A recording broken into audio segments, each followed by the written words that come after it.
हम अपने मन को शांत करके उसे जानकर अपने जीवन के सभी दुखों से मुक्ति कैसे पा सकते हैं।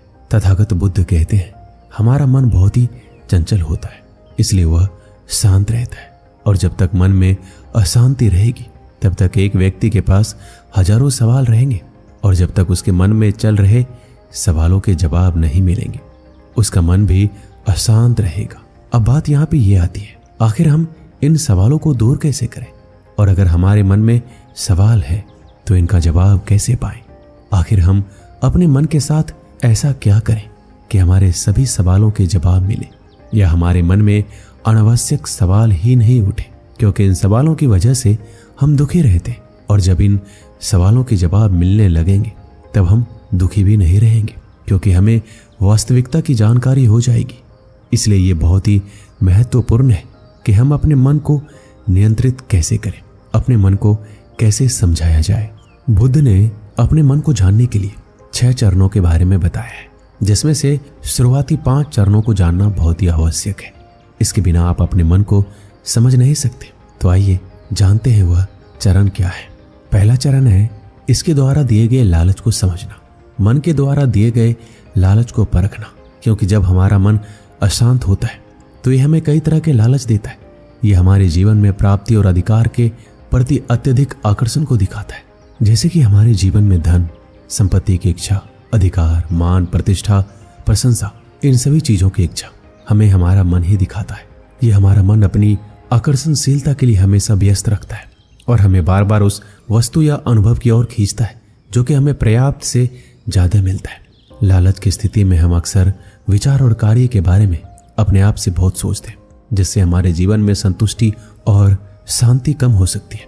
दुनिया में जिसने अपने मन के द्वारा दिए गए लालचों को पहचान लिया, मान लो उसने अपने मन को समझ लिया। अब सवाल यहाँ पे ये उठता है कि हमें ये कैसे पता चलेगा कि हमारा मन हमें लालच दे रहा है, और अगर ये लालच दे भी रहा है तो क्या वह लालच व्यर्थ है? इसका सीधा सा जवाब है ये सभी कुछ पता चलेगा सिर्फ और सिर्फ तुम्हारे अनुभव से, क्योंकि मन के लालच के अनुसार मनुष्य जो भी काम अतिपूर्व करता है उसमें तो उसे हानि होती है, लेकिन हानि होने के बाद उन्हें अनुभव भी होता है। इसे एक उदाहरण से समझते हैं।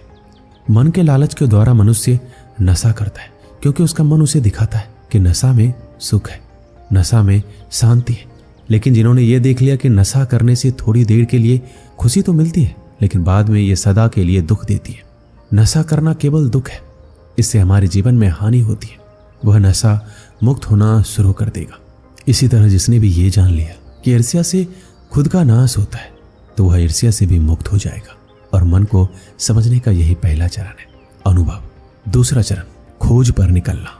दूसरे चरण के लिए ऐसे व्यक्ति की खोज पर निकलना होगा जो कि पहले से ही अपने मन को जान लिया हो और इससे मुक्त हो चुका हो, क्योंकि वही तुम्हारा मार्गदर्शन करा पाएगा। लेकिन सवाल ये उठता है कि ऐसे व्यक्ति की पहचान कैसे होगी? बुद्ध कहते हैं ऐसे व्यक्ति को सुनना ही अपने मन को समझने का तीसरा चरण है। बुद्ध की ये बातें सुनकर दुविधा में फंस जाओगे, आपके मन में सवाल उठने लगेंगे। सवाल ये होगा, क्या इसे देखकर पता नहीं किया जा सकता? बुद्ध कहते हैं देखकर पता नहीं किया जा सकता है, क्योंकि ये सारा दृश्य हमें हमारा मन ही दिखाता है। कोई व्यक्ति तुम्हें दिखने में शांत और अच्छा लग सकता है, लेकिन उसके मन के भीतर क्या है ये उनके शब्दों से ही पता चलता है। लेकिन हाँ, एक बात याद रहे कि उनके किसी भी बातों पर तब तक विश्वास ना करें जब तक कि उनके बातों पर तुम्हारा विवेक तुम्हें इशारा ना करे। फिर बुद्ध कहते हैं कि मन को समझने का चौथा चरण है कर्म करना। खुद को अगर जानना चाहते हो तो खुद को जानने के लिए सही दिशा में कर्म करना जरूरी है। लेकिन कर्म करते वक्त एक व्यक्ति हमेशा 2 बार गलतियां करता है, और ये दोनों गलतियां मन की चाल की वजह से ही होती है। हमारा ये मन ही हमें उलझा कर रख देता है। पहली गलती है कि उस काम की शुरुआत ही नहीं करना। जब भी तुम उस काम को शुरुआत करने की कोशिश करोगे उस वक्त तुम्हें तुम्हारा मन दूसरा काम तुम्हें दिखाएगा ताकि तुम उसे समझ ना सको। और दूसरी गलती यह है कि उस काम को पूरा करने में पूरा रास्ता तय नहीं करना। इन दोनों में हमारे मन का ही मुख्य कारण है, क्योंकि एक व्यक्ति अपने कर्म को इसलिए पूरा नहीं कर पाता है क्योंकि वह सोचता है कि मैं काम को कल से शुरुआत करूंगा, और कोई कोई तो ये भी सोचता है कि शायद मैं इस काम में असफल हो जाऊंगा। इन दोनों सोच में हमारे भीतर नकारात्मकता ही दिखती है, और ये हमारे भीतर नकारात्मकता को हावी कर देता है। जिसकी वजह से हम असफल होते हैं। लेकिन क्या आपने सोचा है कि हमारे इन गलतियों का मुख्य कारण क्या है? ऐसी कौन सी कमी है जिसकी वजह से हम अपने कर्म को पूरा नहीं कर पाते? वो कमी है जागरूकता की। जब मनुष्य के अंदर जागरूकता की कमी होती है तो एक व्यक्ति का मन उसे कभी भी सही दिशा में चलने नहीं देता।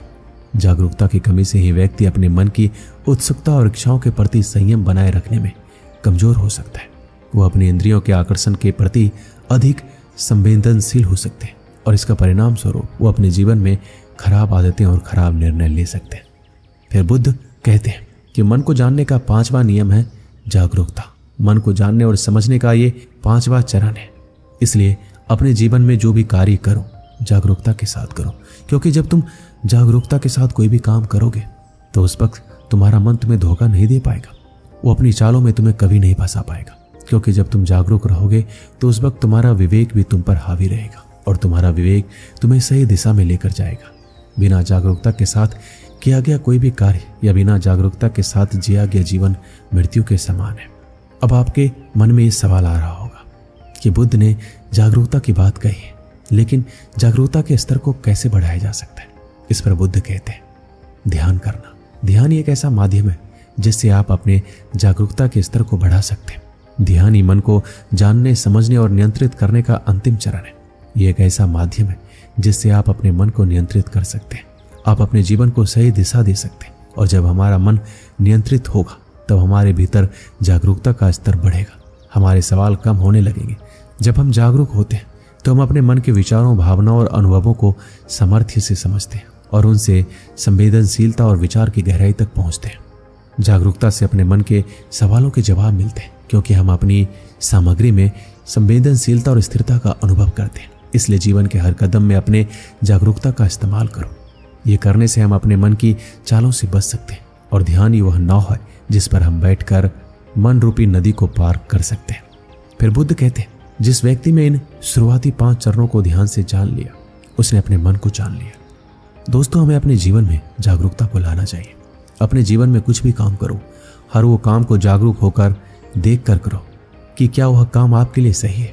क्या वह काम करने से आप अनियंत्रण में तो नहीं आ जाएंगे? क्या वह काम किसी दूसरे को हानि तो नहीं करता है? क्योंकि जब आप जागरूक रहेंगे तब आप अपने मन के लालच को समझ पाएंगे, अपने विवेक का सही से इस्तेमाल कर पाएंगे और जागरूक रहने के लिए अपने दिनचर्या में जब भी कुछ समय मिले कुछ समय ध्यान में लगाएं, क्योंकि ये भागदौड़ भरी जीवन में हम समय की पाबंदी में फंसे रहते हैं। इसलिए हम अपनी इच्छा के अनुसार वो समय नहीं निकाल पाते। इसलिए अपनी दिनचर्या में जब भी समय मिले कुछ पल के लिए ध्यान कर लीजिए, ताकि आपका मन आपके ऊपर प्रबल ना हो। क्योंकि सीधी सी बात है, आपने अपने जीवन में एक बच्चे को देखा होगा। एक बच्चा लगातार कुछ न कुछ हरकतें करता रहता है, जो जरूरत की चीज भी नहीं है उसे भी वो लगातार कुछ न कुछ करता रहता है। कूदता है, उछलता है, नाचता है, इधर उधर भागता है। लेकिन अब जैसे ही उस बच्चे को देखेंगे, थोड़ी देर के लिए लगातार देखेंगे, तो वह बच्चा बिल्कुल शांत हो जाता है।